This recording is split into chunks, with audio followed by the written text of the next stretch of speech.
जी तो गाइस अस्सलाम वालेकुम। मैं आपका दोस्त आपका भाई रिजवान सियाल। उम्मीद है आप सब खैरियत से होंगे। जो दोस्त मेरे इस चैनल पर नए हैं उनसे गुजारिश है मेरे चैनल को सब्सक्राइब करें, लाइक करें और कमेंट्स में अपनी राय का इजाज़त ज़रूर दिया करें। आज के काम में हम सीखेंगे सोल्डरिंग स्टेशन का इस्तेमाल, टांका लगाने का तरीका। आइए नाज़रीन चलते हैं अपने काम की तरफ। जी तो आज हम सीखेंगे सोल्डरिंग स्टेशन का इस्तेमाल, टांका किस तरह लगाते हैं मोबाइल रिपेयरिंग में, और हम किस तरह कावी का इस्तेमाल करते हैं।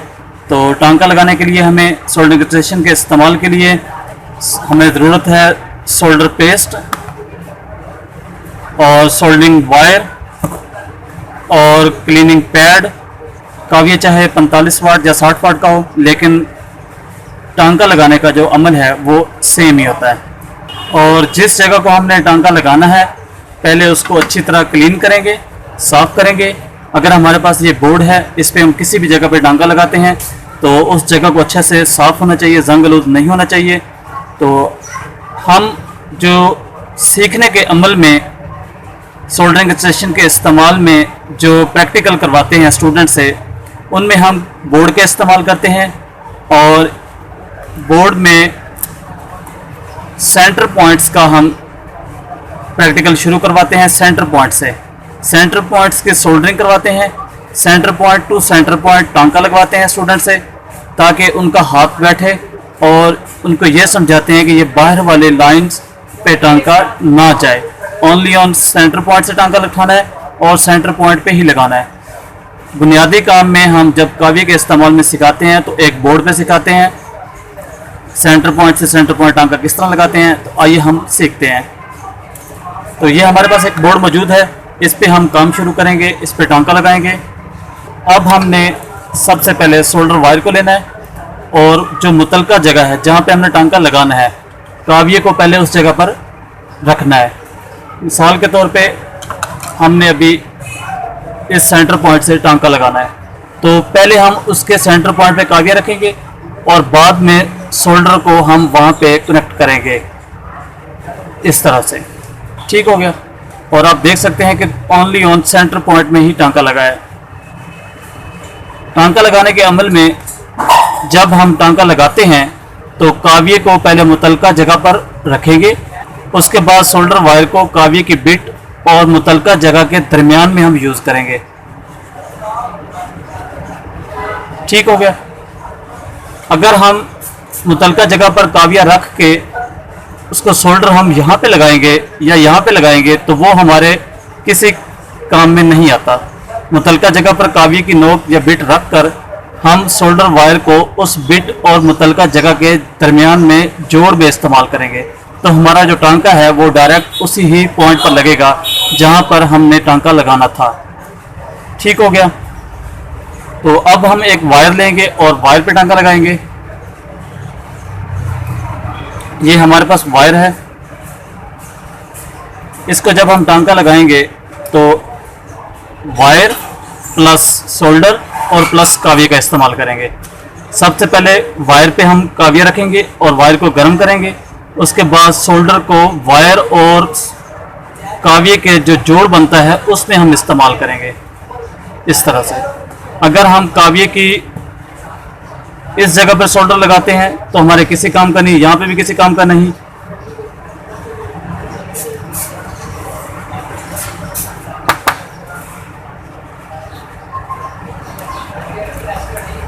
अगर हम वायर पे टांका लगाएं तो पहले हम वायर का पीवीसी उतारेंगे और काविये को वायर पे रखेंगे और जो सोल्डर है उसको हम नीचे वाली फिंगर पे पकड़ते हैं इस तरह से। ठीक हो गया।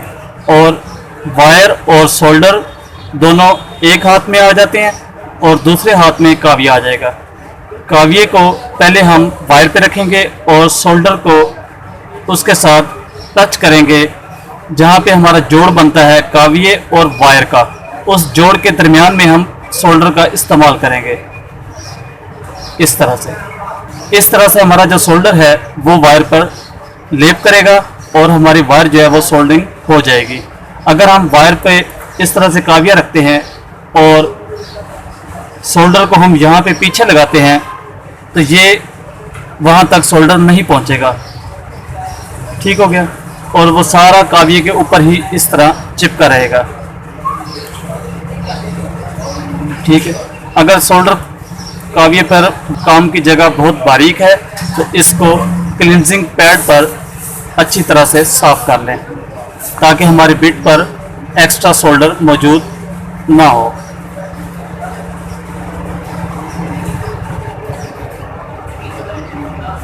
अब हम बारीक वायर का इस्तेमाल करेंगे जंपर के लिए। हमने जो मुतलका पॉइंट बनाए थे सोल्डरिंग करके, अब हम उस पर टांका लगाएंगे। तो पहले हम वायर रखेंगे सोल्डर के ऊपर और बाद में ऊपर उसके कावी को अटैच करेंगे, तो सोल्डर ऑटोमेटिकली गर्म होके वायर उसमें प्रेस हो जाएगी इस तरह से। अब हम वायर का दूसरा सिरा बनाएंगे। कैंची से या किसी भी कटर से आप वायर को पीवीसी उतार सकते हैं, या नाखून थोड़ा बड़ा है तो उससे भी आप पीवीसी उतार सकते हैं। फिर सेम उसी पोजीशन में हम काविये का इस्तेमाल करेंगे और अब हम दूसरे पॉइंट को कनेक्ट करेंगे। अगर वायर लंबी है तो उसको आगे से काट के छोटा करें।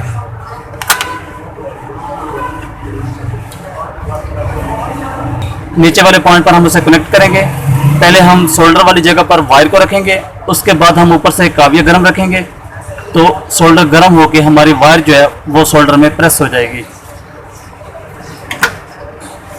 आप देख सकते हैं बाखूबी हमारा सोल्डर जो है वो ओनली ऑन सेंटर पॉइंट में कनेक्टेड है, ना कि बाहर की तरफ कनेक्टेड है। इस तरह से हमने काविये का इस्तेमाल करना है। और टांका लगाने के लिए ये आप देख सकते हैं बिल्कुल सेंटर पॉइंट कनेक्टेड है।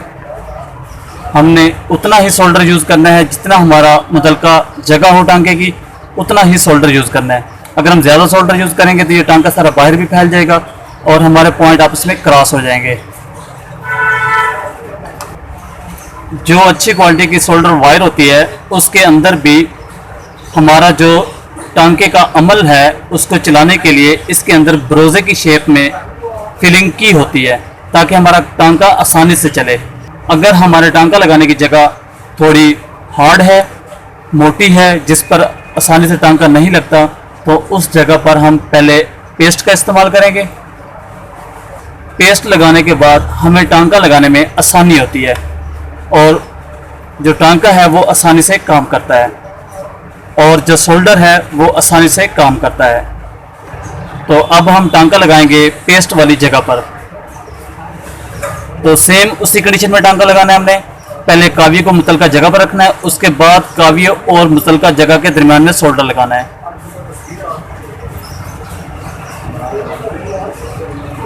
पेस्ट लगाने के बाद जब हम सोल्डर यूज़ करते हैं तो हमारा सोल्डर बहुत कम यूज़ होता है और जो मुतलका जगह होती है सारा सोल्डर उसी जगह पर फैल जाता है और बिट के साथ भी इतना खास नहीं चिपकता। तो उम्मीद है गाइस आपको समझ आ गई होगी सोल्डरिंग स्टेशन के इस्तेमाल की। आप इस पे प्रैक्टिस किया करें और कोई भी एक पुराना बोर्ड ले लिया करें मोबाइल का, उसके centre point to centre point connecting करें, centre point to centre point connecting करें और बाहर के पॉइंट को बाहर के पॉइंट से कनेक्टिंग करें। इस तरह से जंपरिंग का निज़ाम बनाएं। आपका हाथ इंशाल्लाह बहुत जल्द सोल्डरिंग के अमल पे काबू पा जाएगा और आप आसानी जो है वो टांके लगाएंगे और एक दूसरे से कनेक्टिंग भी आपकी नहीं बनेगी और बहुत क्लीनिंग से आप इंशाल्लाह काम करने लग जाएंगे। तो उम्मीद है गाइस आपको समझ आ गई होगी। नेक्स्ट वीडियो तक के लिए अल्लाह हाफिज़। पाकिस्तान जिंदाबाद।